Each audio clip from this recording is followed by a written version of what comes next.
Dogs in Islam have a complex and fascinating role that many might not fully understand.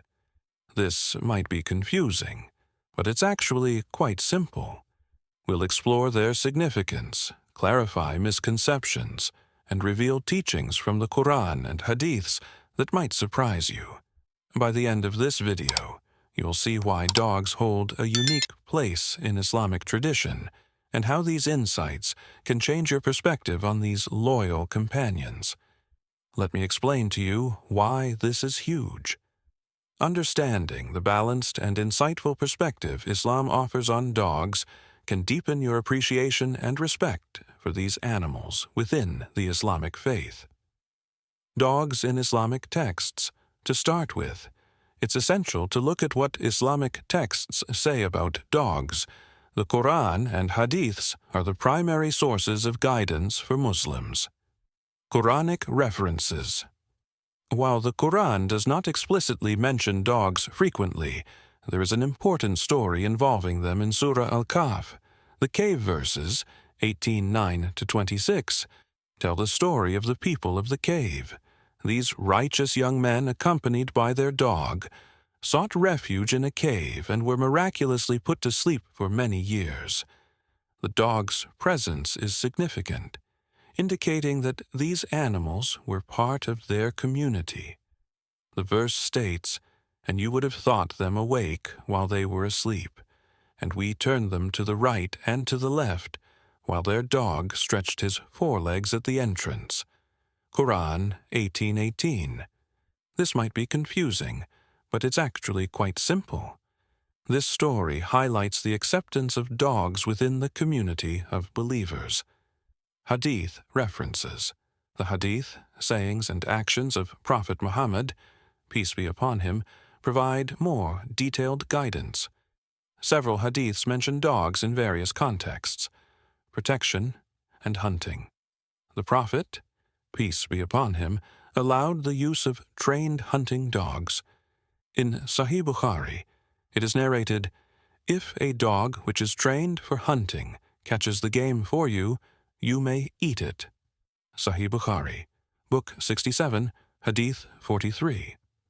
Guarding and shepherding dogs are allowed for guarding livestock and property. The Prophet, peace be upon him, said, "Whoever keeps a dog, except a dog for hunting or herding livestock, his reward will be decreased by 2 sirats every day." Sahih Bukhari, Book 54, Hadith 541. Companionship and kindness. The Prophet, peace be upon him, mentioned kindness to all creatures, including dogs. There's a famous hadith where a prostitute was forgiven by Allah for giving water to a thirsty dog. While a dog was going around a well and was about to die of thirst, a prostitute from Banu Israel saw it, took off her shoe, and watered it. So Allah forgave her because of that good deed. Sahih Bukhari, Book 54, Hadith 538. I realized something extremely interesting here. The Prophet's, peace be upon him, teachings emphasize not just the practical uses of dogs, but also the moral duty of kindness towards them. Purity and ritual. Cleanliness. Islam places a significant emphasis on cleanliness, and this extends to interactions with dogs. The concept of najas, impurity, in Islamic jurisprudence considers dogs as impure, meaning their saliva is impure. The Prophet, peace be upon him, said, "If a dog drinks from the utensil of any one of you, it is essential to wash it 7 times. Sahih Bukhari, Book 4, Hadith 173. The emphasis on cleanliness ensures that Muslims maintain a state of purity for prayer and other religious duties. This might be confusing, but it's actually quite simple. Despite the emphasis on cleanliness, Islam does not prohibit owning dogs. The rules encourage maintaining cleanliness while acknowledging the benefits dogs provide. But if you stop there, it would create a massive problem. The focus is on ensuring that cleanliness is maintained without vilifying the animal. Balanced approach. Scholars like Imam Malik and Imam Abu Hanifa have differing views on the impurity of dogs, emphasizing that the primary concern is the saliva, not the animal itself. First, we must understand that compassion towards animals is a reflection of one's own character, and that transforms our expectations of how we interact with dogs. Ethical treatment of dogs. Islam advocates for the compassionate treatment of all animals, including dogs. Kindness and compassion. Numerous hadiths emphasize kindness towards animals. The story of the prostitute forgiven for giving water to a dog highlights the importance of compassion. Islam teaches that all creatures are Allah's creation and must be treated with respect and kindness. The Prophet, peace be upon him, said, "Whoever is kind to the creatures of God is kind to himself." The strategy of it is constantly teasing you to treat animals with kindness and avoid any form of harm. Avoiding harm Islam prohibits cruelty to animals. This includes not using them for unnecessary labor or harm. The Prophet, peace be upon him, condemned unnecessary killing and mistreatment of animals. In one hadith, he stated, "A woman was punished in hell because of a cat which she had confined until it died. She did not give it to eat or drink when it was confined, nor did she free it, so that it might eat the insects of the earth." Sahih Bukhari, Book 54, Hadith 535. While I was researching that, I uncovered this secret. Dogs play an essential role in many practical aspects of daily life in Muslim communities. Dogs in contemporary Muslim communities. Working dogs.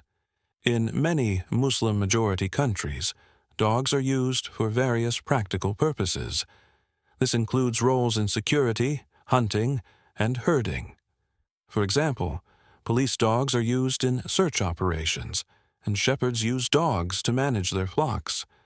Top performers use the psychological hack of utilizing dogs for their innate abilities, benefiting communities in numerous ways. Companion animals. There is a growing acceptance of dogs as pets in some Muslim communities, provided that the rules of cleanliness and care are observed. Many Muslims keep dogs for companionship, while ensuring they adhere to the guidelines regarding purity. Public perception.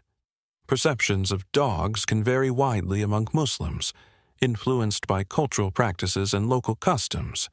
However, the core principles of Islam regarding kindness and utility remain consistent. Misconceptions and clarifications. There are misconceptions that Islam is entirely against dogs, which is not accurate. The religion provides a balanced view, acknowledging both the benefits and responsibilities of keeping dogs. Clarifying the role of dogs. The rules around cleanliness are often misunderstood. They are not meant to vilify dogs, but to maintain ritual purity for prayer. Scholars emphasize the importance of understanding the context and rationale behind these guidelines. Practical guidance. Muslims who own dogs are encouraged to ensure their pets do not interfere with their religious practices. This includes keeping living spaces clean and managing interactions appropriately. This could be the secret to what's driving the balanced view in Islamic teachings. Islam offers a nuanced view of dogs, recognizing their utility, the need for cleanliness, and the imperative of compassionate treatment. The guidelines provided by Islamic texts ensure that Muslims can benefit from the companionship and services of dogs while maintaining their religious duties. Thank you for watching. If you found this video informative, please like, share, and subscribe to my channel for more insightful content on Islam and its teachings. Leave your comments and questions below, and I'll see you in the next video. Peace be upon you all.